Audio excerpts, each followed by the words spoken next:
This Grant Park 165 Betting Picks edition of the NASCAR Gambling Podcast on the Sports Gambling Podcast Network is brought to you by Underdog. Get up to a $1,000 deposit match when you sign up at UnderdogFantasy.com. Promo code RACE, SGPN. Driver, start your engine!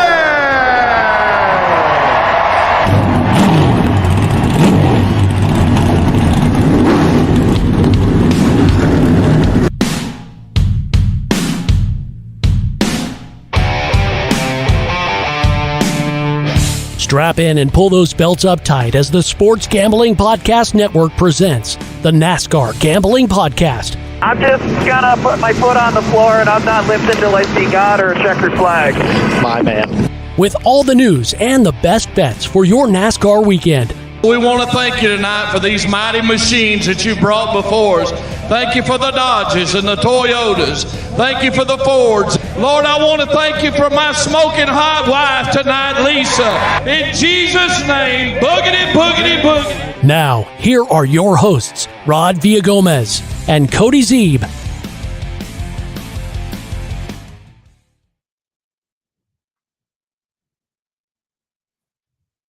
Welcome into another edition of the NASCAR Gambling Podcast.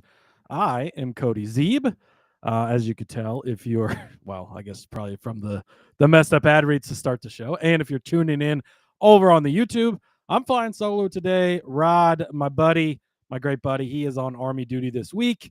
So yeah, it's going to be a lot of me this week. So I'm going to need you guys to jump in the YouTube chat and keep me busy, keep me occupied. Luckily for all of you, Rod was able to submit some picks into the show doc. So I will have Rod's picks, and maybe I'll give the picks he has in here, or maybe it'll just be a bunch of bets on Ty Gibbs and Carson Hocevar, and you might not know the difference. So anyways, that being said, welcome in Chicago Street Course edition of the show. Probably, I would say likely final edition of the Chicago Street Course. So we've had 2 seasons. We're getting a third here. It's rained both seasons. Can kind of been a shit show. Both years so far with the rain. You look at the forecast, might get some more this weekend. So we might have some more of that. I'm sort of hoping for just a dry, clean race, because let's give Chicago like the chance it deserves to show us what it can be. But hey, maybe it'll be more exciting with the weather. And maybe SVG won't win by 16, 18 seconds like he did in Mexico City if it isn't a rain race. So who knows? But I'm excited for this one. Obviously, I think we do need to kind of soak it in and enjoy it, because likely, this moves. Well, I think maybe this moves to Chicagoland next year. And then it'll be a new street course somewhere else. San Diego, as reported by Jordan Bianchi, seems to be the most likely outcome for that. All right, I am going to head to the chat. I'll be leaning heavily on you guys today. Ash checking in from across the pond. How great was the race at Echo Park Speedway? Didn't wager on the race as I was on Heim at Lime Rock. The contrast from one of the most exciting races to one of the most boring races, in my opinion. I didn't get to see much of the truck race. We had softball tournament this weekend. Shout out to the girls, my daughter. They were able to take the tournament home. So that was pretty awesome and fun. But yeah, bit of a snoozer. Heim actually didn't, fuck up a race for once and got to the end, even though most of the time it's not really his fault. It's just circumstances, but was able to get to the win, was able to get to the victory. But Atlanta, Echo Park Speedway, as it's now known, delivered absolute great racing. Brackets, tear them up, throw them out. No perfect brackets left. So that was fairly exciting. Big wreck there in the second stage, but Chase Elliott comes home, hits the 18-1 for us. Nick Sanchez Friday night hit the I think we had him 25-1. Plus we had his top 5 number at 4-1. So hey, that's NASCAR betting for you, right? It's been kind of rough here lately, especially in the outright market. Suddenly, boom, we hit all 3 outrights this week. Rod was on all over Corey Heim, absolutely called that. And this was the right week to play him, right? Obviously, you can call that every week, but he picked the right week to jump on him and get on that train. And then having Sanchez, having Elliott was definitely great. And it provided a really great race. So love to see that. Nico checking in from down under. I'm so pumped for this weekend. Got Monday off for the 4 a.m. Monday morning green flag. That's how we feel about some of these F1 races for sure. But is it too early to crack a beer at 4 a.m.? I will answer that question. You can't drink all day if you don't start in the morning. So not too early for sure. Going to be one weird hangover, but I'm so here for it. Nick checking in says Alex Bowman or Ty Gibbs win Chicago. I have thoughts on both of those guys. So make sure you hang around and get the picks on that. Truth Matters says, I don't get it. Last year, many of the Cup guys raced to Xfinity race. Makes sense to get seat time. But this weekend, only one Cup driver that doesn't need advantage is the only Cup driver. Yeah, that's sort of interesting. SVG, the only Cup guy in the Xfinity field, so watch out there. I don't know why more aren't doing it for seat time. But sometimes that comes down to money. And maybe they don't, they think, oh, one more year, let's just get through it. They'd rather use their 5 races up somewhere else. I don't know. I am notorious, says Cody. Dawn, I don't know where you're going, but I miss your brother there. I am notorious because I miss him. JDK checking in, going on about an argument that's been having its day over in the Discord. Make sure you get over there and join the conversation.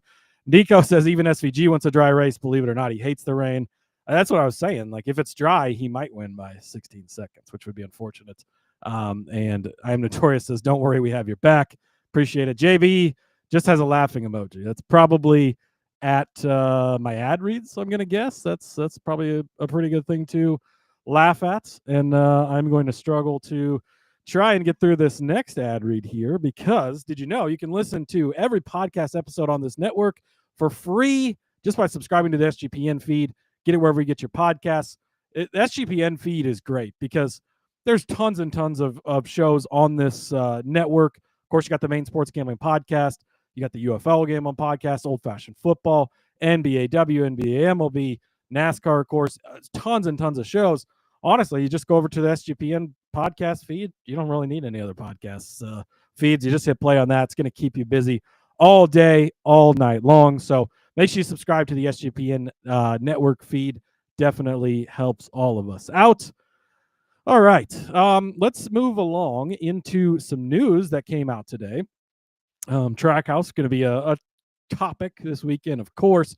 But the news that was delivered today from Daniel Suarez himself, he's done. He is out of the 99 ride next year, right? He'll finish this season, but he won't be back. So his announcement was Trackhouse and I have mutually agreed to part ways at the end of the 2025 season. I've had some of the best years of my Cup Series career at Trackhouse. Great success, blah, blah, blah. Wishes Trackhouse and the 99 team nothing but the best. And like he always says, the best is ahead. Not too shocking of news, right? I think everybody kind of saw this coming. The pit bull suddenly leaving, at the beginning of the year situation was interesting and also kind of made you think, boy, that probably doesn't help Suarez's job security, right? So Connor Zilic is obviously waiting in the wings. I think there's other teams that would be willing to jump in and take a chance on him if Trackhouse doesn't promote him.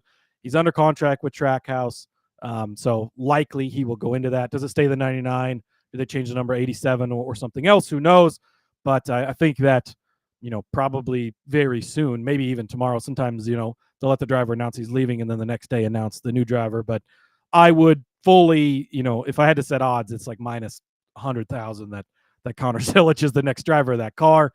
And probably not even anybody else on the odds board because, that's just it's his ride, right? And that's kind of what we've seen. And look, Zilich is that guy, right? He is that prospect that you don't wait, right? He's the number one pick in the draft, and you need to get him in there. You need to see what he can do.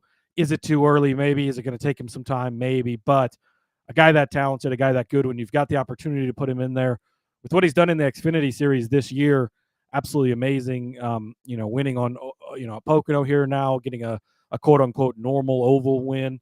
And obviously what he's done on the road courses as well has been great. So sucks for Suarez. Hate to see him have to move on. But Bob Pockrass mentioned maybe the JRM 88 car is an opportunity for him if he doesn't get a cup ride.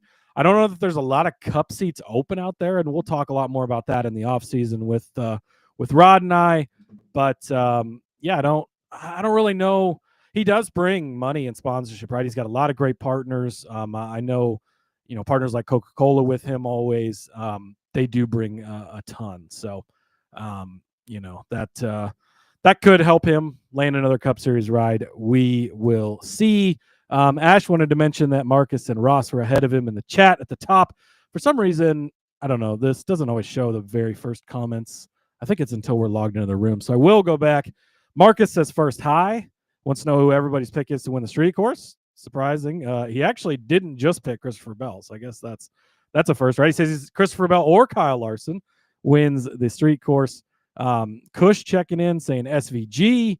And Marcus was saying he couldn't believe Christopher ended up 30th in Atlanta, eliminated him from the bracket.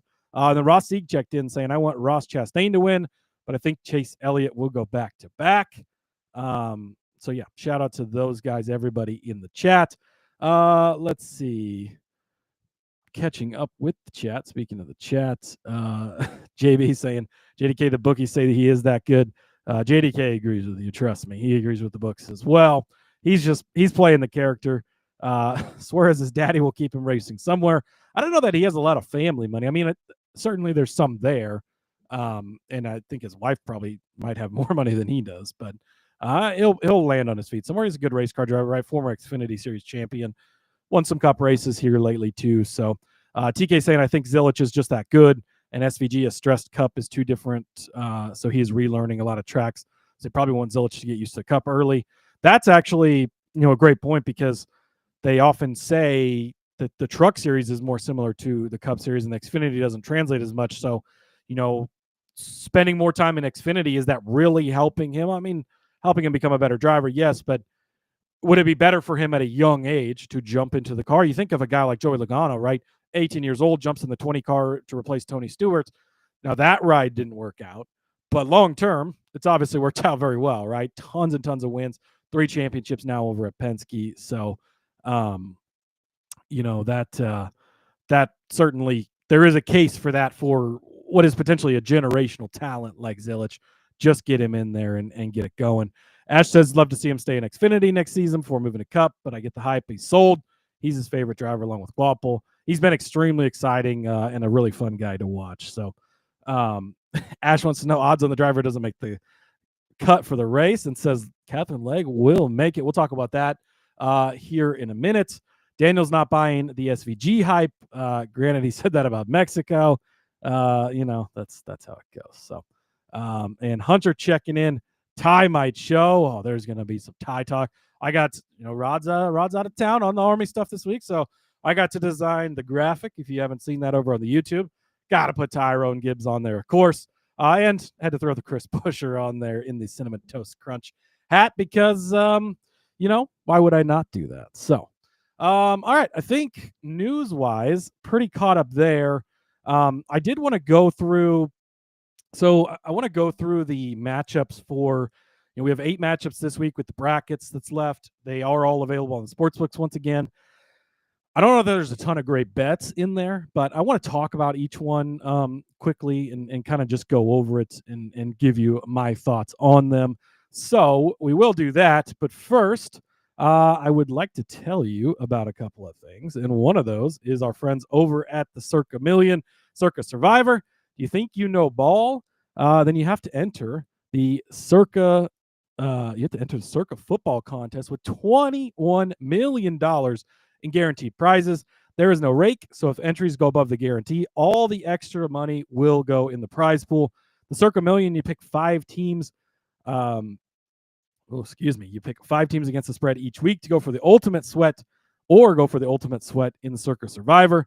There is even a Circa Grandismo, a $100,000 Survivor contest. You have to register in person at a Circa Sportsbook in Nevada.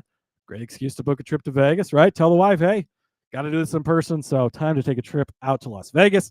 But you sign up in Nevada, then you play from anywhere with the help of one of SGPN's official proxies.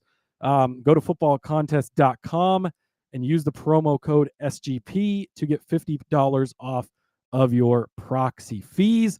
We are also brought to you by mybookie.ag. MyBookie is the place to bet on every sport, including the MLB, WNBA, golf, football, futures, and of course, NASCAR, because that's what we're here to talk about, right? MyBookie accepts customers from a ton of locations. Great if you don't have all of the options in where you're at. Check that out. Easy deposit, lightning fast payouts using crypto. I was looking through MyBookie the other day, well, not the other day, earlier today rather, checking out the F1 odds, the F1 race this week, the British GP. They've got Lewis Hamilton listed at 18-1. That is a play that I really like. I'm in on Lewis this week. He won that race last year, home track, going back there for the first time in the Ferrari. I think that is going to be a solid long shot bet, right? We know if you watched F1 at all, it's all about the papayas up front. It's all about Max Verstappen. But these Ferrari guys can jump up. They're kind of right there on that next tier. And I think that this is a race that Lewis definitely has circled, and as he did last year, and got it done. So 18-1, I think that is a great option over at mybookie.ag. Make sure you head over to mybookie.ag and use that promo code SGPN for a 100% deposit match up to $1,000. Terms and conditions apply. That's mybookie.ag, promo code SGPN. All right, now we will go back here. All right, friends. So I talked about the bracket challenge, right? The in-season tournament. That was pretty crazy. The first week at Atlanta. We talked last week about it maybe being a little bit crazy, but I don't know that anybody saw it being that crazy. I think that there's a lot of people that were a little bit too dismissive of like the Ty Dillon over Denny Hamlin. Like, who would even pick that? I talked about picking Ty Dillon over Denny Hamlin last week. Makes your bracket different, and wrecks happen at these types of tracks, right? And we weren't sure where Atlanta was going to fall. Clearly, still falls under the super speedway category with a wreck like that. That happens. So we move on. There is 8 matchups this week. They are all being offered over on multiple sports books. I know DraftKings has them up at 365. I saw them a few other places as well. So make sure you check it out. The first one, Alex Bowman, last year's winner here at Chicago, up against Bubba Wallace. Bowman is at -200, Wallace at +160. This is an interesting one. -200 is a lot to pay. Bubba's a little bit of a sneaky better driver than a lot of people give him credit for on the road courses. +160, is it worth the bet? I don't know. If I was going to take a side, that's certainly the side I would bet. But I don't know. This one probably is my favorite, weirdly enough. But Brad Keselowski -180 against Ty Dillon at +145. I like Ty Dillon. He's been solid all season. Brad is just not good on road courses. He really, really struggles. This isn't the Keselowski that once raced head-to-head against Marcos Ambrose and Watkins Glen.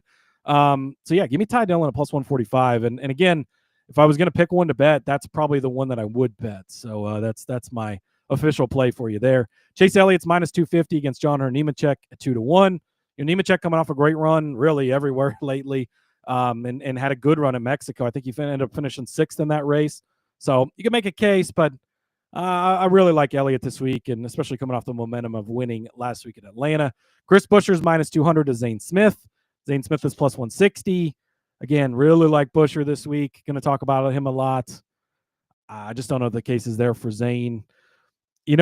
Honestly, I guess I'd have to dig a little deeper into Zane Smith's stats here, but -200, it might even be worth it because Chris Buescher is so fucking consistent. And we're going to talk about that as we go through the bets today. But Buescher is extremely, extremely consistent and good on these road courses. I think Zane did pop up and had like a third place finish at Watkins Glen last year, although it doesn't matter because Busher won it, right? So that even at minus 200, I'm not really in the business of giving out minus 200 plays that often, but might be a fairly safe, safe as you can get in NASCAR type of play. And for that big of a number would probably be one of the only ones I would consider taking. Eric Jones and Ricky Stenhouse minus 115 each. That is a true coin toss. I think Stenhouse had a pretty good finish here last year. Jones has been on, well, Stenhouse looked really good last week too, but Jones has been on a shit lately. So give me Eric Jones on that side of it. Ryan Preece minus 160 over Noah Gragson at plus 130. I see Poke, Old Sour D in the chat here. I know he's all over Noah Gragson, and don't worry, I included him this week, so I'll have a bet on him in a bit. I don't mind Gragson at this one, plus 130. I mean, Preece should be the favorite here, but again, if you're looking for bets that you want to place in this, I wouldn't mind taking Gragson. This is a tough matchup. An interesting pricing from the books. Ty Gibbs minus 140, AJ Allmendinger plus 110. This is probably like matchup of the week, right? A game of the week right here is these two guys matching up. Gibbs kind of a heavy favorite. I don't think I would bet him at minus 140, despite how much I love him this week. I also love Allmendinger this week. Plus 110 makes you a little bit interested in Allmendinger, but I think I'm just going to probably watch from the sidelines on this one. Then you got Tyler Reddick minus 170 and Carson Hocevar plus 140. It's been rough for Reddick lately. I know he made it through the first round, got to the second round. Hocevar plus 140, if you're into that kind of thing. I'm sure Rod would be into that if he was here. So I'll just give that out as Rod's play. He's going to take Carson Hocevar. So much fun when he's not here. But I did want to mention outright markets too. You can still bet. They've got updated outright markets for this.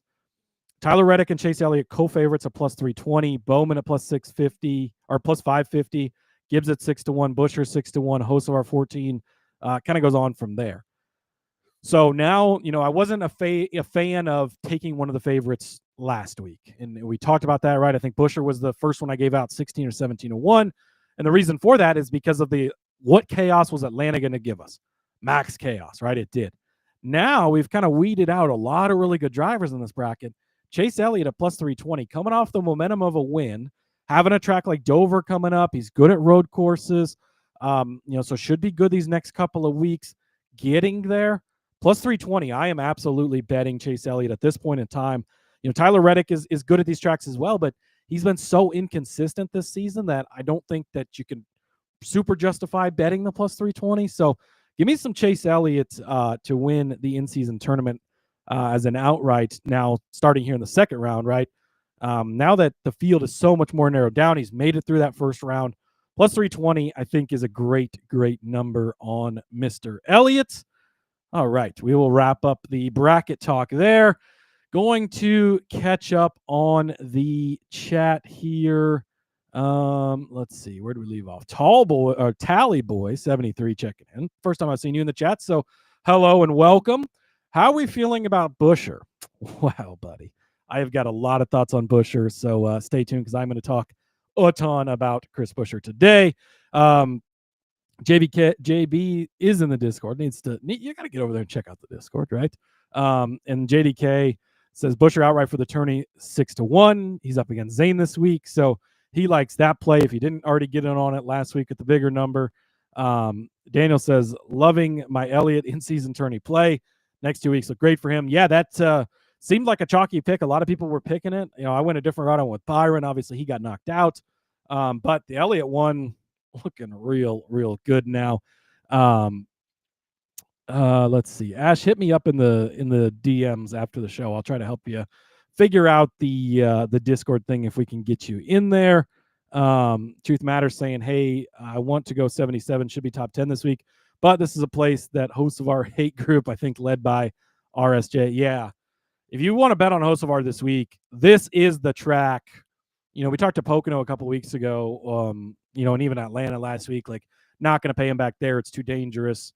This is the track. It is so easy. And Ryan Blaney made this point. He was kind of pissed off at what Spire tweeted at him because Hocevar beat Blaney in the bracket last week. This is the week that people are going to get in on Hocevar. So honestly, you might just fade him in head-to-heads that you see because, Ash wants to know how many picks I got right. I did pretty decent. I think I need to go back and look. I think I had 160 points or, look, I don't remember now, but it was decent. I mean, picking I had decent amount of upsets, so that helped me a ton as far as like the points go. So I have to check that out as well. Tally Boy was giving out his picks for his Busher 12-1, Jones 15-1, John Hunter at 20,000. Holy shit. Chase Elliott's 12-1, Byron 6-1 for in-season tourney. So yeah, Byron is out. Nemechek, I think, is out as well, but the rest of those still alive. So yeah, love to see that. King is late, but he's here. Shout out to him. Ash, you could DM me over on the X, formerly known as Twitter, if you've got that, at Husker_Zeeb. And I will get with you after the show, try to help you out over there. All right, we are headed to the Chicago street course this week. As usually I have time to type things in while Rod is talking, but all by myself this week. So here we are. So we're headed over the Chicago street course. Again, kind of talked about this at the top of the show. Probably the last year for this one. So definitely one that you're going to want to enjoy. This will be run on Sunday, July 6th. Happy 4th of July to everyone, by the way. Happy Independence Day. If you're just tuning in late, like a guy like King is, Rod's doing the old Army duty this week, so he is out, and we are certainly missing him. I do have picks from him, though. We'll talk about here soon. Looks like it's a 1 o'clock Central Time green flag. Again, remember, we're over on TNT now for this Grant Park 165 NASCAR Cup Series race. Be running the same 12-turn, 2.2-mile street course that they've been running. As far as betting, what do you look at going into this? That's the toughest question, right? Is how do we handicap what's going to happen this week? We've got 2 races to look back on, and I think that you can and certainly should look at those, and I've weighed that in for sure. I talked about the weather, how the weather has been, the weather's not been great the last couple of years, and that might be the case again this year. So if that is the case, then maybe the last 2 years kind of help with that. But you've seen completely opposite results in some ways, right? SVG goes out, wins year 1. Weather probably helped him there, newness of the street course, but comes back last year and weather didn't help him. Chase Briscoe, just completely wrecked him. He finishes dead last because of the weather. So it's going both ways as far as that goes. I did include road course stats as a whole because I think that, that helps us paint a better picture. I don't generally like to look at Chicago when I'm looking at road course stats, but the other way around, because we have such a small sample size, I think that that's important to look at as well. So I will be doing that. King says he's got $200 on Ty Gibbs outright this week. Don't worry, buddy. We're going to talk about that in a minute. And JDK, of course, he says, no happy Canada today. I get it. America's number one. Does anybody else really matter? No, I'm just kidding. Happy Canada Day. Yes, congratulations to Canada on being great. So there you go. Let's see. I just noticed, I'm still getting used to doing all this behind the scenes clicking button stuff. I noticed I don't have the little thingy up. How does Rod do that? That's a great question. Is it? Oh, okay. Well, that's all right. We're not going to worry too much about that. So if you listen on the audio, you don't care because you can't see it anyways. Yeah, I don't really know how he does that. Look at that. I just got to push buttons until it works. Okay, fixed the overlay. So there we go. Patrick checking out. I'd like to say I called Elliot in here last week at Atlanta. I did too, Patrick. We both cashed those tickets along with a lot of other people, so that was great. And JDK says he couldn't agree more with the road course stats. So yeah, that being said, how about we get into some picks for the road courses? We'll go ahead and start with my first couple of picks here.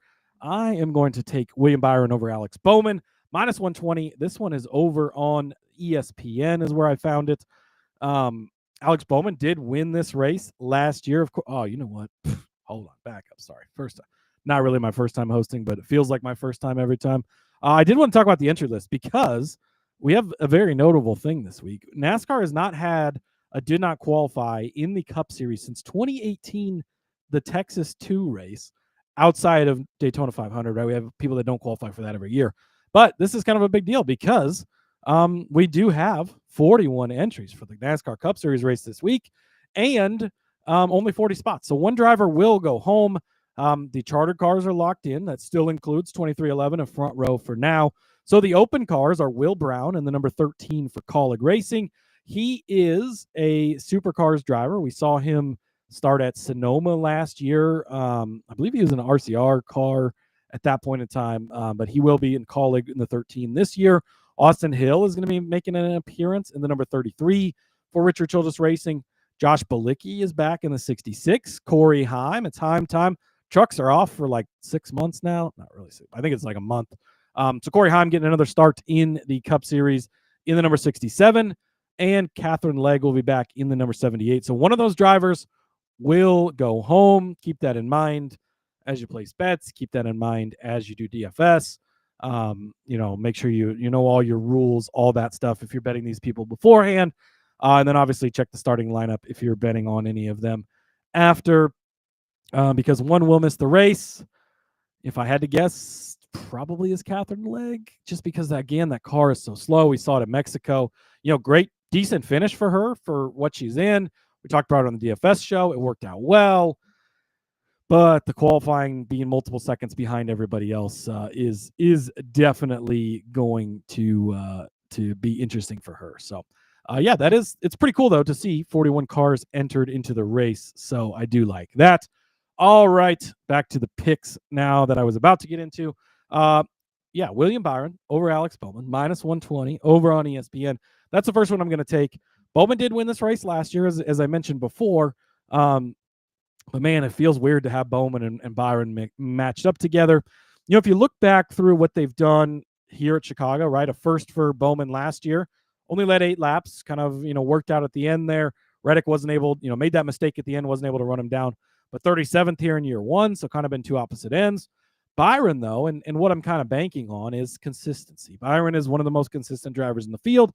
8th place finish last year, 13th place finish the first year. So a little bit of improvement from year one to year two. You like to see that. But then if you go back and you look through, what have they done the rest of the year? What have they done on road courses lately? It's kind of split, right? Mexico, Alex Bowman 4th. Byron was 9th. Coda, Byron was 2nd. Bowman was 9th. The Roval last year, a 3rd place by Byron, 38th by Bowman.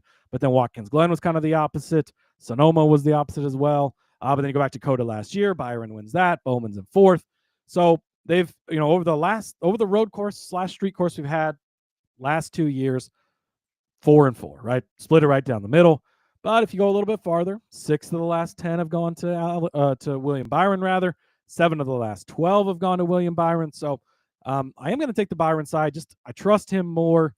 Bowman used to be our guy, like so consistent. We always love betting on him.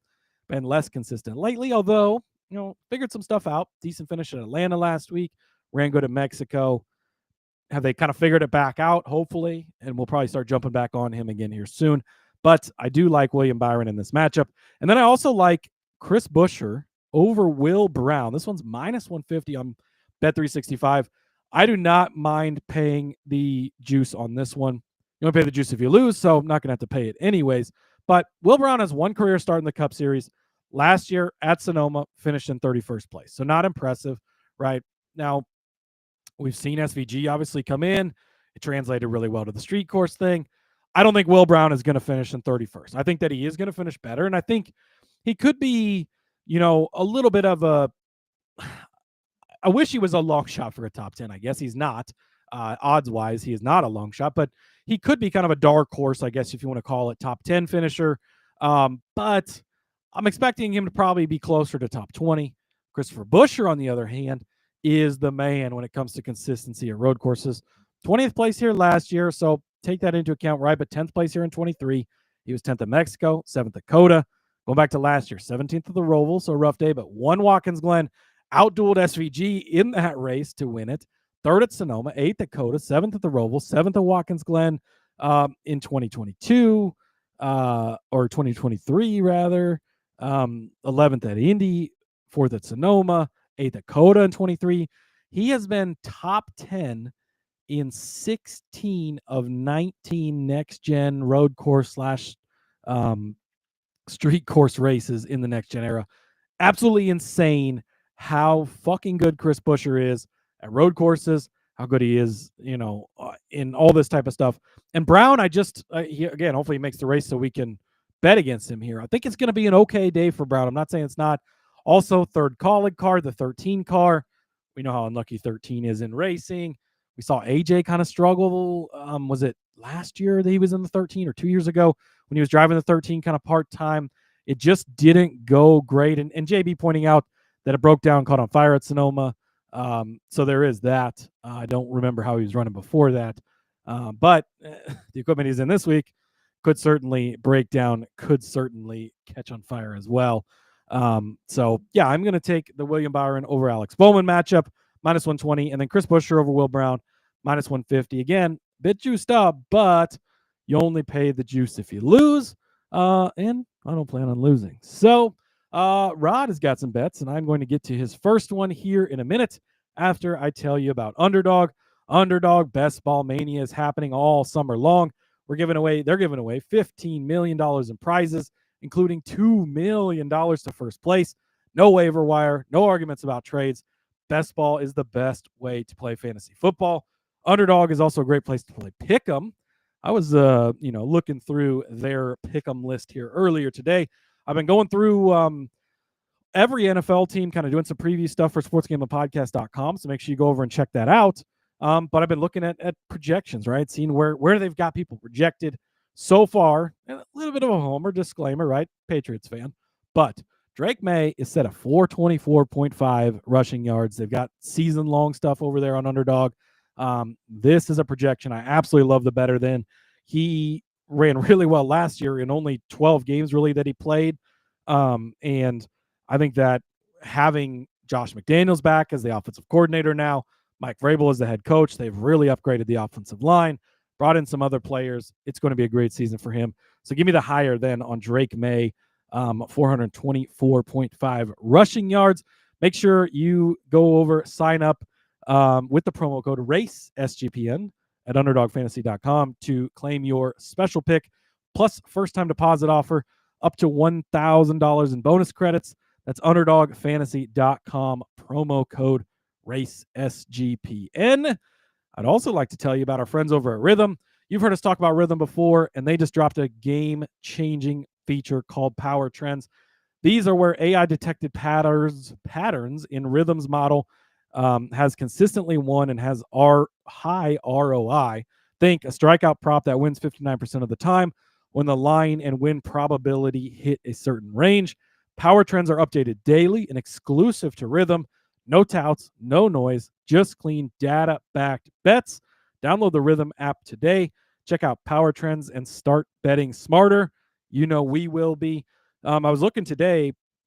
They pointed out, and Wagman did not start, I don't believe, for the Marlins tonight. But what their algorithm flagged today was Eric Wagman, 90% hit rate in his last 10 games. 9 out of 10 games.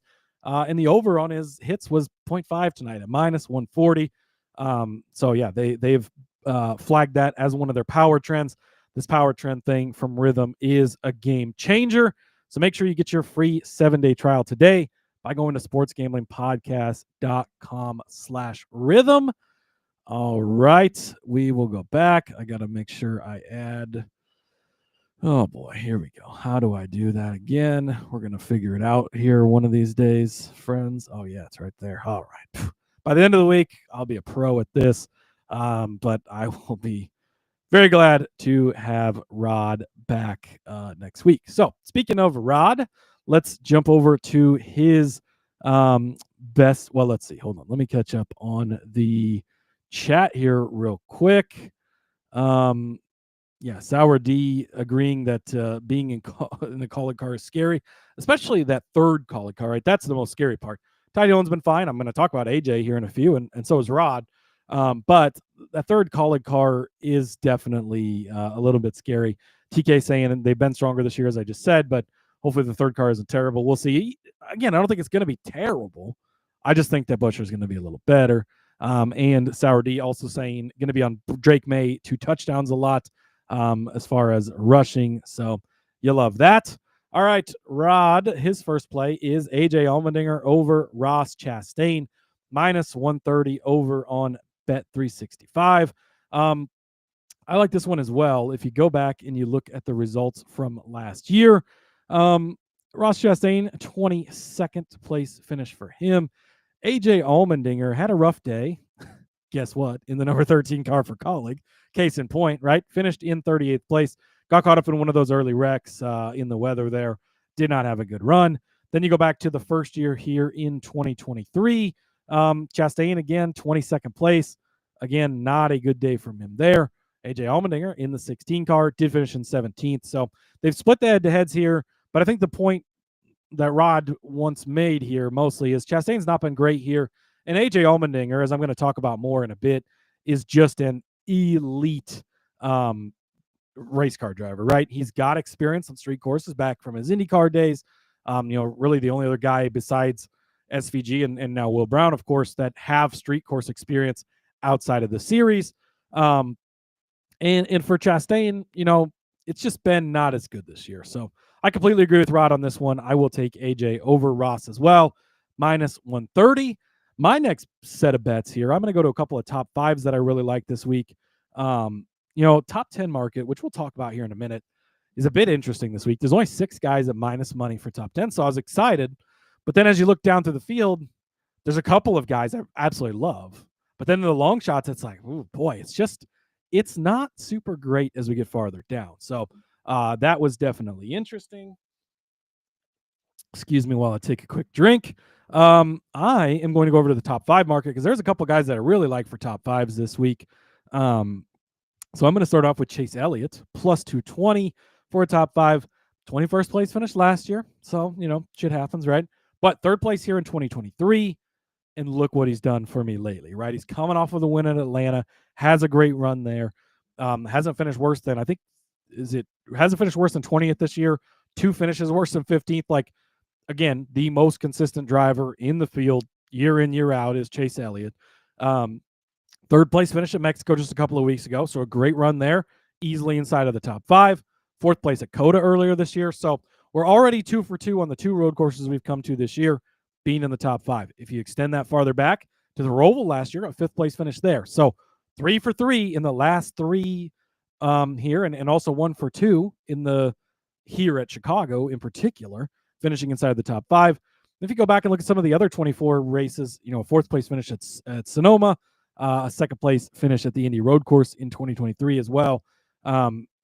7 wins in the old car, was the road course king. When I was looking back through the stats, 4 in a row for Chase Elliott on road courses. Man, that was a dominant time for him. But even in the next gen era, it's been, he hasn't won in the next gen. He's not as good in the next gen. 10 of 18 next gen starts, he's been inside of the top 5. 10 of 18, more than half the time, he's inside the top 5 at the end of the day on the stat sheet. So you love to see that.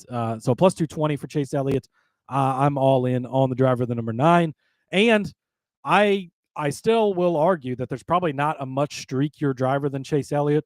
We saw this when he won his championship back in 2020. When he gets going, the end of the year like he did there, and it all clicked, he gets going. Having that win, you saw the emotion, how much it meant to him, not only to win at home, to win in that paint scheme, but 44 race win streak snapped. He could get a little bit dangerous as we get down the stretch here. Going for that regular season championship now. He's right behind William Byron. So definitely going to be something to keep an eye out on. Something else to keep an eye on, Tyrone Gibbs, baby. That's right. Plus 220 for a top 5. More on him later. Stay tuned. Don't worry. But 6.0 is his average finish here.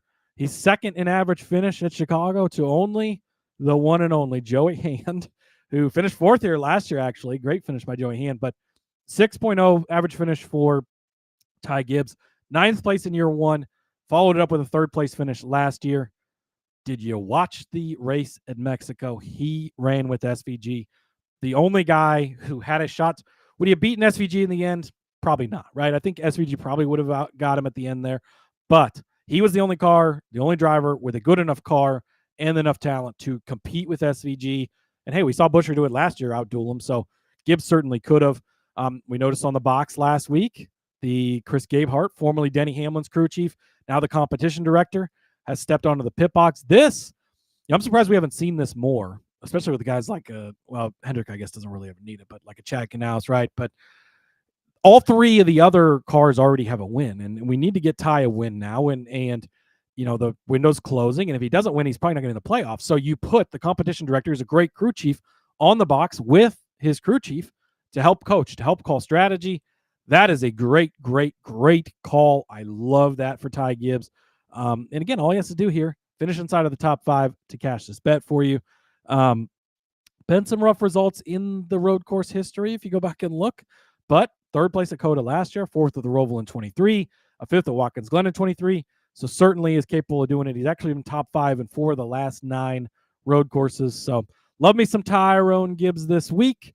And I'm going to take him and Chase Elliott for the top 5s. And they're both actually plus 220 here. Catching up, TK said Ross just not comfortable on the streets. He said it himself. He'll lean on SVG, but I think he's going to be more passive compared to AJ Allmendinger. So great points there. I do agree. Also, I think AJ will be aggressive because this is a track where he thinks he can win, right? And go out and snag what is potentially a playoff spot by winning. Laura checking in says, dang, she almost forgot. Sorry. Hey, you're here now. That's all that matters, Laura. Made the mistake of pairing me with Romer Zinn. Hey, is that a mistake? I don't know. Probably needs some wine to listen to me, especially going through these ad reads, and saying he's the only driver who cashed for me last Saturday. I'm going to guess that's Chase Elliott. So, yeah, like that. TK saying only the big boys even could do this. And King saying, Rod's not here to shake his head on the tie bet. I'm sure we all heard that sigh from Rod listening over in California. Boji Joe saying she left because Rod's not here. Hey, I don't blame you if you leave because Rod's not here, because sometimes maybe I even want to leave when Rod's not here. But that's okay. We're going to hold down the fort. He'll be back with us next week. Speaking of Rod, we're going to move back over to his next best bet. He's going to take Mick Driver, top 10, as it says here in the doc. That, of course, Michael McDowell for the top 10, plus 100 is what he's getting him at. Go back and you look at 2023, the first race here in the 34 car, a 7th place finish for Michael McDowell. So got it done. Then you come back last year, 5th place finish.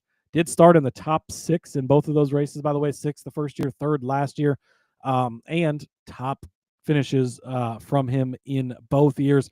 Also, as I quickly pull up his road course stats here, Michael McDowell's been a great road course racer in the Cup Series. Obviously had that win at the Indy Road Course a couple years ago. But you go back to Mexico here in the 71 car, just finished in 5th place. Coda, 1 spot outside of the top 10 with the 11th place finish. The Roval, which Rod will tell you lean on that one the least, right? 15th place finish, but 7th at Watkins Glen, 5th at Chicago, 2nd at Sonoma. Rough day in 24 at Coda, rough day, a couple other races, but 1st at the Indy Road Course in 23, 7th here, 7th at Sonoma in 23, 12th at Coda, 6th at Watkins Glen, 8th at the Indy Road Course, 8th at Road America in 22, 3rd at Sonoma in 2022, 13th at Coda in 2022. So it has been really, really successful for Michael McDowell on the road courses and in both races. One of the few drivers that's been good in both races here at the street course. I mentioned other guys had street course stuff. He probably does too, because he also came from IndyCar. It's been so long ago, you almost forget. But yeah, I got to agree with Rod. I like this McDowell top 10 play. So shout out to Rod for that. I have got a couple of top 10 plays that I like, and I saw Boji Joe saying AJ Allmendinger top 10 plus 110 for the auto bet. If you've got the bet 365, you can get him at plus 140. I absolutely love this one for AJ Allmendinger. He hasn't done it in either of the 2 starts here, but I'm not overly concerned about that, right?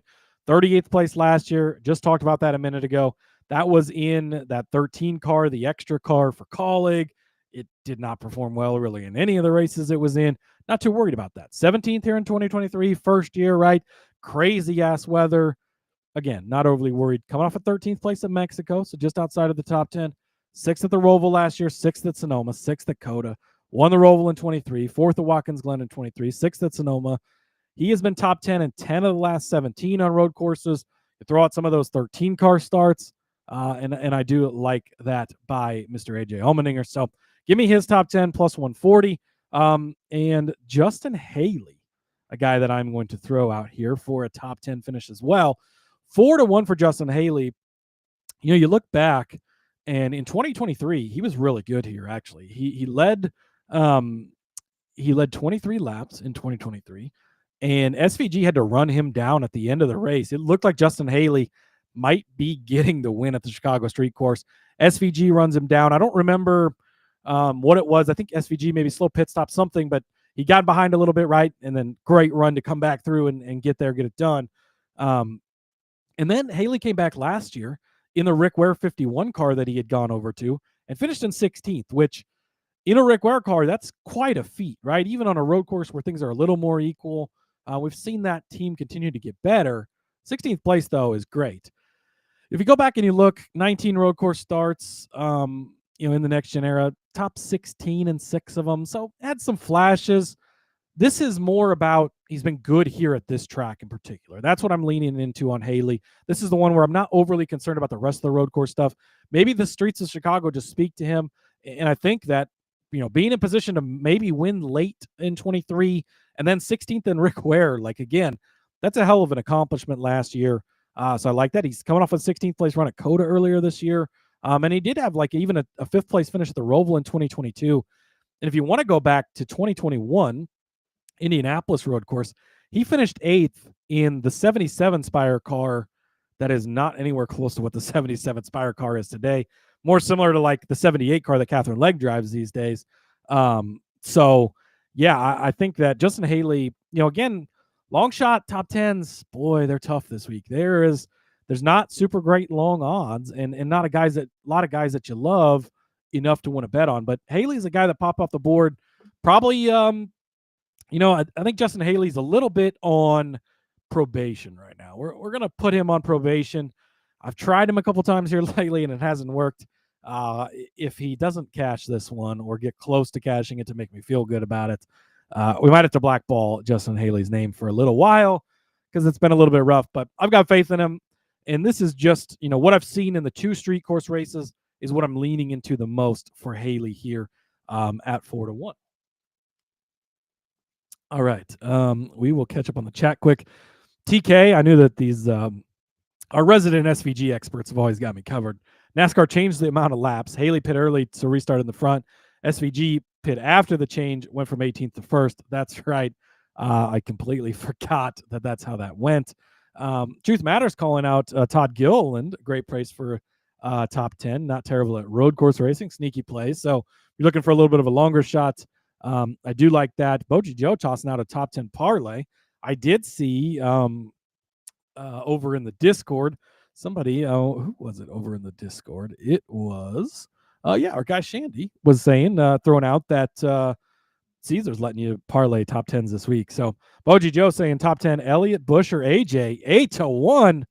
Holy shit, I think I will be betting on that as well. I do like that. You can also get Haley to beat Keselowski, Heim, and Austin Dillon at plus 330. Group F, I do like that as well. JB says he'll take Will B over Haley. I don't know if that's a matchup that's out there. That one, I would probably be more comfortable taking Will B. Because, again, Haley, the top 10 upside is there, right? He's 4-1. He shouldn't finish in the top 10. And I think that Brown will be in the top 20. I think that's where Haley's going to be as well, with a chance to get in the top 10. So, I get it, right? I can see it. And Tall Boy as well, or Tally Boy, sorry, I keep messing that up. Gregson plus 130 head-to-head versus Priest. Kind of talked about that when I talked about the matchups at the beginning there. Definitely one that you could definitely look at as well. All right, moving right along to Rod's next pick here. He's going to go with the artist formerly known as Kyle fucking Busch, now, of course, just known as Kyle Busch. He is going to take him for a top 10 at 2-1. What is this we speak of? But, hey, you go back and look last year, 9th place finish for Kyle Busch. Go back to year 1. Was it year 1? I think it was year 1. Sometimes these races run together. I think it was year 1 that he ended up in the barrier 6 times and somehow still finished in 5th place. So 2 for 2 top 10s for Mr. Kyle Busch. You definitely don't hate that. Didn't have as good of a run as I was hoping for last week. But hey, you know what? Shit happens, right? You can't help it if you get caught up in that mess. You go back and you look at Kyle Busch on the road courses. A little bit inconsistent, but really pretty good road course guy, really. 37th at Mexico City, right? Locked it up in the rain early there and looked like a cannonball and just didn't work out. But you go back to Coda earlier this year, led 42 laps at Coda. And yeah, he took out AJ in Mexico. He took out AJ, Kyle Larson, and a few other people. But led 42 laps at Coda and ended up with a 5th place finish. So it was a great run for him there.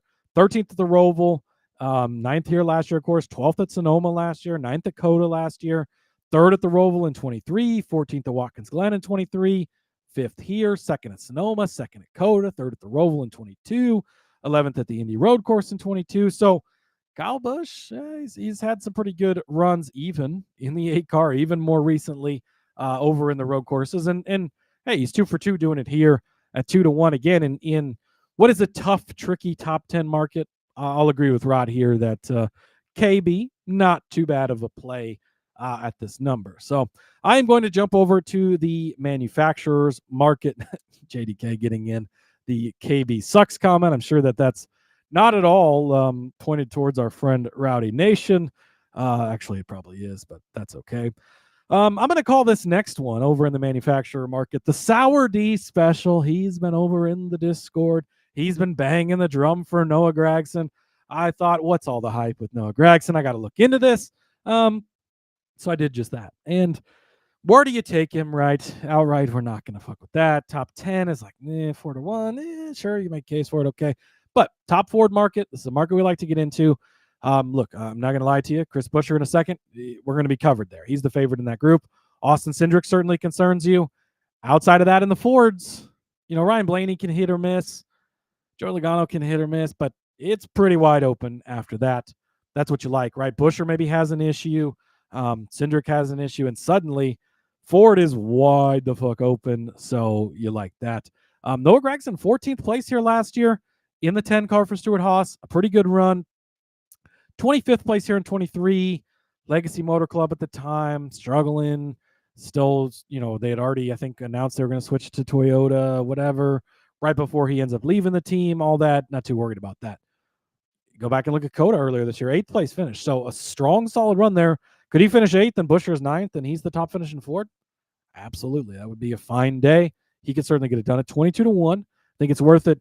11th place at Watkins Glen last year. So he's got and yes, I think he did wreck like 20 times year one at Chicago. But hey, that's again, so did Kyle Busch and he was fine. But he's got the ability, right? He's been top 14, 3 of the last 5 road course races. This isn't calling the shot out. This is Gregson's week, like whatever. This is just the number you're getting it at 22-1 with as stretched out as the Ford market can be in the road courses. Could he find himself in position, even with, say, a 14th place finish or a 9th place, 8th place finish like he's gotten in the past, to be 22-1 for the top finishing Ford? He certainly could. And yeah, TK says, he was in the turn 6 barrier like 5 times in 2023. But hey, shit happens, right? And he got better last year, so maybe he can get better this year. TK was checking in on the KB thing. He was the first one to get stuck in the barrier, triggered the first yellow, then along with Haley and Elliott pitted early.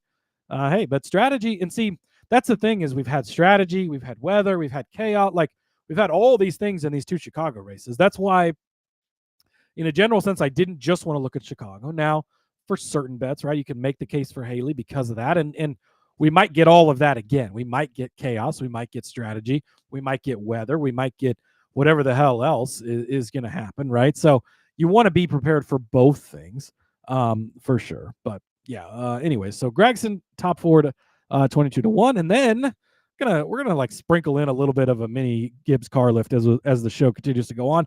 Top Toyota plus 275. I love this for him. I talked about him earlier, right? The only one who could go with SVG head to head. You got Gabe Hart over there on the box now, going to be helping out with strategy.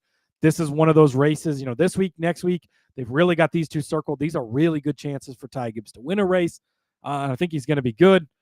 Toyotas that you're super worried about. Tyler Reddick, really hit or miss lately. Been good at this track for sure. Yes, almost won here last year, but hit or miss lately. Christopher Bell, again, kind of hit or miss lately too. So not overly concerned about that. Plus 275 for Gibbs to be the top finishing Toyota. Again, a small group of drivers. Outside of those two guys, John Hunter could pop up and have a good finish. We saw that in Mexico.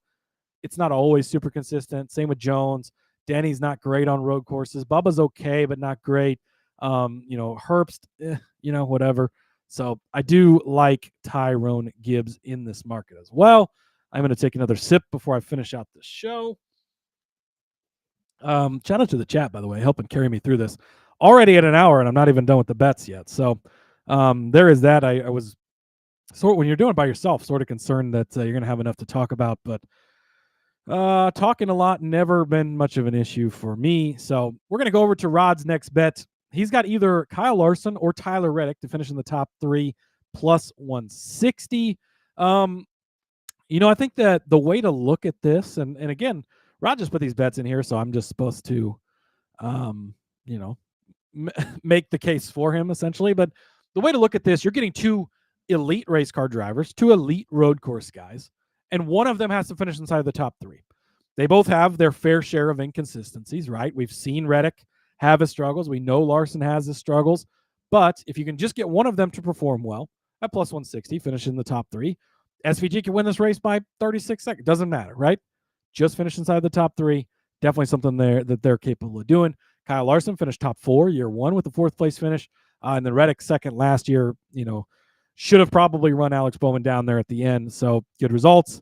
And then, wasn't good for Larson. Larson started on the pole last year, actually, but finished 39th. One of those guys that got wrecked early in the weather and all of that. And then Reddick, year 1, started second. So these guys both good qualifying here, right? But 28th place finish for him. He also ended up in the barriers at one point or another. So Rod, going with the either Larson or Reddick top 3 at plus 160. And that will lead into the car lift. I'm sure you've probably guessed at this point in time, but it is Christopher Buescher. I read off all the stats earlier. He's absolutely just amazing at road courses. So good here. Last year here at Chicago, 20th place finish. Okay, but 2023, a 10th place finish. So we'll bank on that. 10th place at Mexico, 7th at Coda, 17th at Roval, but 1 Watkins Glen. 3rd at Sonoma, 8th at Coda, 7th at the Roval, 7th at Watkins Glen, 11th at Indy, on and on and on. Top 10 in 16 of 19 road courses. 16 of 19 times he's done it, and he's plus 140 for a top 10. Absolutely insane. I think that if you're only placing one bet this week, Chris Buescher top 10 plus 140 is the bet that you should place. He is 16 of 19 road course / street courses in the next gen era. And actually, if you go back farther into the old era, the Gen 7 era, still was good at road courses. So super consistent, super good, always finds himself inside of the top 10. So you like that. I'm going to take his top 4 at 2-1. He is the favorite in that group. Now you're covered with Chris Buescher, who's the favorite, who should get it done, right? And all these top 10s is really all you need to do that. Cindric, the toughest competition. That's where we're going to be exposed. You got Gragson for the long shot in case shit gets crazy. His top 5 number, 4-1. Going to take that one as well. Look, if he's in the top 10 all the time, 4-1 for a top 5. Can he do that? Well, he went head-to-head with SVG last year at Watkins Glen, beat him, got the win. So that's why we're also going to take him to win the race at 22-1. Chris Buescher, absolutely in love with this week. Riding that car lift, top 10, top 4, top 5. Win the race 22-1. Going through a little bit of everything. Let's see. Back over to the chat. Boy, you guys are you're keeping it going. Want to shout out Mintox Ace checking in for, I believe, the first time. Good to see you. Thanks for checking in. Make sure you click that subscribe button. We appreciate you joining. SVG got further ahead in the set than in the wet. Maybe that's, I don't know, supposed to be dry. Then in the wet at Mexico City. Be careful what you wish for. I sort of alluded to that at the top of the show. Dry might be better for SVG. So who knows? I guess when it comes to that. So getting to the outright market, SVG obviously big time favorite here, right? It's not surprising. We had a little bit of a guessing contest over in the Discord. I said plus 150. Some guys thought he was going to be 2-1, 250. He came when MGM was the first one to drop the odds. He was plus 150. I saw today Caesars has them at even money. That's pretty crazy. This is much like Mexico City. I'm going to tell you the same thing that I told you there. I think Rod would agree with me because we had this conversation then, and he's also not picked SVG. If you want to bet on SVG, SVG should go out and win this race, right? He's the most experienced street course guy in the field. He's obviously a very good road course racer, as noted by the massive win at Mexico City just a couple of weeks ago. And that dominating win, in Trackhouse, he's having a pretty good season, right? Things are getting better. The full-time thing as we go along. Yeah, did the same thing in V8 Supercars. That's the experience we're talking about, right? Tons and tons of experience. Came over here, his first career start, wins at this track in particular. That's why you should bet him at that number, right? Why it's maybe not advisable to bet him at that number is last year. Chase Briscoe in the rain, wrecks him, finishes dead fucking last, right? And so that's where the balance of how low do you bet a guy like this? Should he be the favorite? Absolutely. And if he wasn't, we would make the books pay for that. That's why he is as low as he is. Should you bet on him? I don't think so. I don't think it's worth it. I don't think that, and Rod, I think, agrees with me and doesn't think that it's worth it as well. That being said, he should go out and win the race. If he wins the race, nobody's going to be surprised. If he wins by 47 seconds Max Verstappen style, nobody's going to be surprised. That's just kind of where we're at. So with that being said, go into these outrights sort of expecting that he wins because he should win, right? But you play the insurance plays. You take some longer shot guys.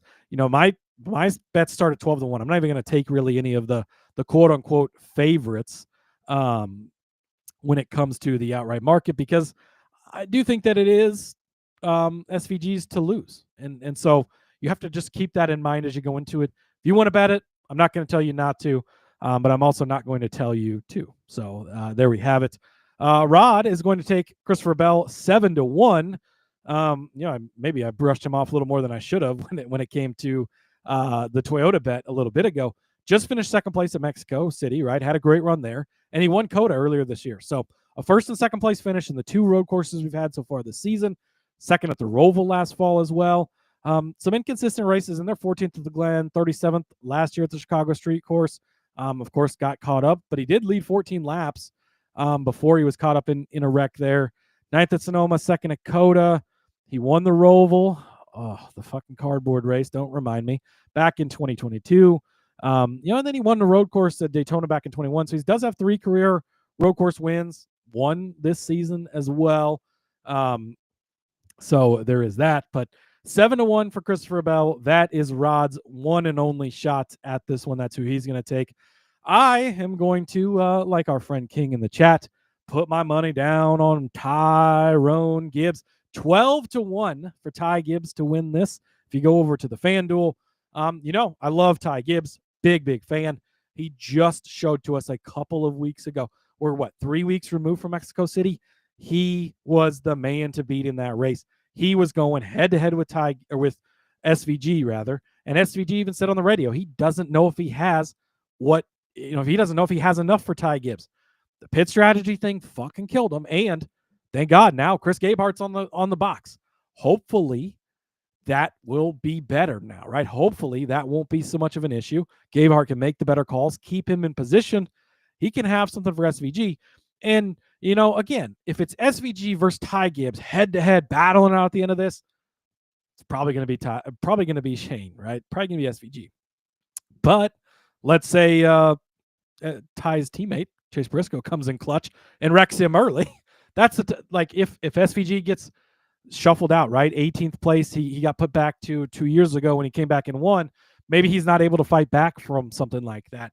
Maybe he's caught up in a wreck like Kyle Larson was in Mexico City and he never got the chance to see what he had. Maybe it's like last year where he's caught up in the wreck in the rain. Things can go wrong. Things can happen. That's why you take some of these longer shots. Gibbs has proved it to us just most recently at Mexico. Things are building again. Things are looking good. Give me Ty Gibbs at 12-1. Gonna pause for effect there and to take a drink so I can muster through the rest of this. Chase Elliott at 14-1. How could you not be on Chase Elliott right now? I know that he hasn't won in the next gen era on road courses, but talked earlier about how freaking consistent he has been. Top 5 in 10 of 18 next gen starts on the road courses.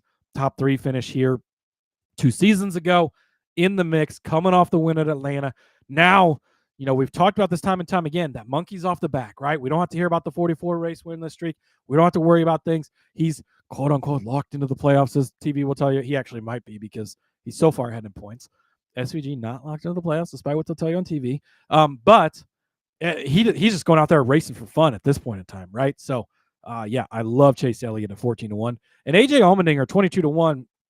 The disrespect has gotten a little bit too far. We've pushed him down too much, right? The greatest Xfinity road course racer in the history of the sport, more wins than anybody else. He's dominated. We've seen him get it done in the Cup Series. Been a little while since we've seen him do it in the Cup Series with a victory. But Kaulig, as much as I shat on them earlier for the 13 car, it's been a lot better in the full-time car, the 16, the 10 this year. The program has been better. They've been running better.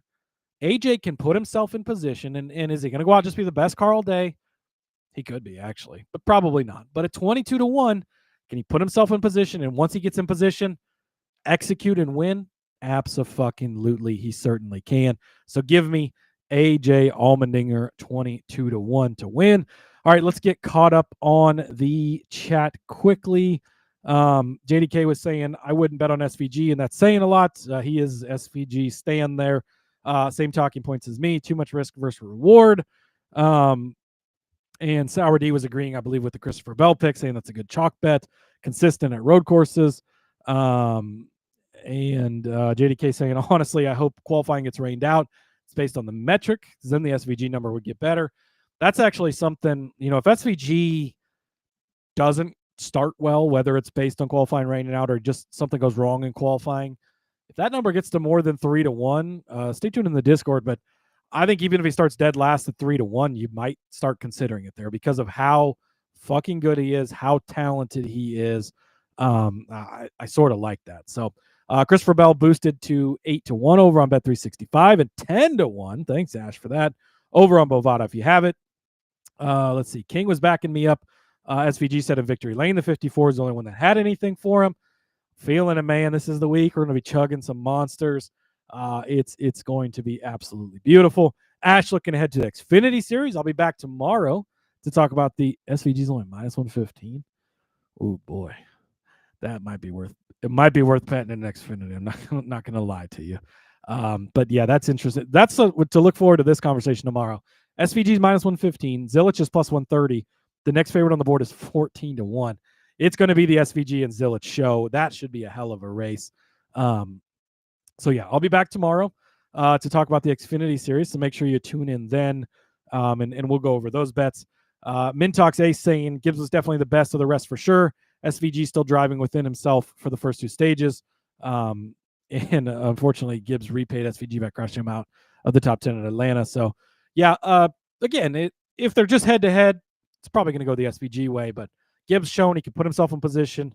Maybe something happens to SVG and Gibbs is there to pounce, and maybe he just beats him like Chris Buescher did last year, right? So I was able to, with a little bit of later start time, get the graphics ready for you all. So if you're watching over on the YouTube, get your screenshots out now. If you're at home, get your pen and paper out, right? Pull over, side of the road. Get your pen and paper out, as Rod always says. We'll go over Rod's card first. He had AJ Allmendinger over Ross Chastain -130. That's over on Bet365. He had Michael McDowell top 10 +100. Kyle Busch top 10 2-1. Tyler Reddick or Kyle Larson top 3 at +160. And Christopher Bell 7-1 for the outright. That is Rod's very tiny, nicely printed card. And here's mine in the smaller print because, hashtag DGens only. I started the card off with William Byron over Alex Bowman -120 over on ESPN. Chris Buescher over Will Brown -150 on Bet365. Chase Elliott top 5 +220. Tyrone Gibbs plus 220 for a top 5 as well. So just a quick note on that, right? Bet them to win, both of these guys, but also bet them top 5. So if it is an SVG runaway, fine. Maybe they're right there behind him. They cash these top 5s. If they do end up winning, you're double dipping like we did last week with Nick Sanchez for the top 5 and the win price. So just wanted to kind of reiterate the point on that and why I like that. AJ Allmendinger, top 10 plus 140. Justin Haley, I must have left this off the ground. Well, we're going to have to fire that intern. Justin Haley, 4-1 for the top 10. I forgot to put on the graphic, apparently. Noah Gragson, top finishing Ford, 22-1. Tyrone Gibbs, top finishing Toyota, plus 275. The Chris Buescher car lift, top 10 plus 140. Top Ford plus 200. Top 5, 4-1. To win the race, 22-1. And then my other outrights, Ty Gibbs, 12-1. AJ Allmendinger, 14-1. No, Chase Elliott, 14-1. AJ Allmendinger, 22-1. So yeah, there it is. Appreciate the chat. Boji Joe tossing out an IndyCar pick. Scott Dixon, 16-1 on Mid-Ohio. Laura says, yeah. Sour D says, well, a graphic. Hey, it's been rough for us. Do we have a time we may start tomorrow? He'll be up working on Tour de France, getting ready for the weekend. Hey, I'm going to be working on Tour de France as well. I should have an article out this evening for sportsgamblingpodcast.com with my best bets for Tour de France. So make sure you stay tuned for that because that's going to be exciting. That's starting up later this week. Probably going to be, what is tomorrow? Wednesday. It's probably going to be roughly the same time, 7 o'clock Central Time, likely when I'll be going live tomorrow as well. So I will try and get that stream set up sooner rather than later when I know it for sure. But that's what I would at least plan on. Lynn says, love the graphics. Just lets me listen without the notes and then able to screenshots. So yeah, we're going to try as hard as we can to keep that up. Again, sometimes, odds are late and we don't have time. Had a little extra time today, so I was able to get that done. Truth Matters saying thank you for holding us down. Laura with the thank you. Thank you all you guys. Appreciate all you. Sour D as well. Thanks everybody in the chat for helping carry me through. I'm going to need you the next 2 days to get through this without Rod. We miss you, Rod. We love you. I know he's listening. We can't wait to see you next week. But yeah, in the meantime, you can follow Rod over on the X at RJ Villagomez. Keep up with him and all of his great and wonderful work. You can follow me on the X at Husker_Zeeb. Find all my stuff there.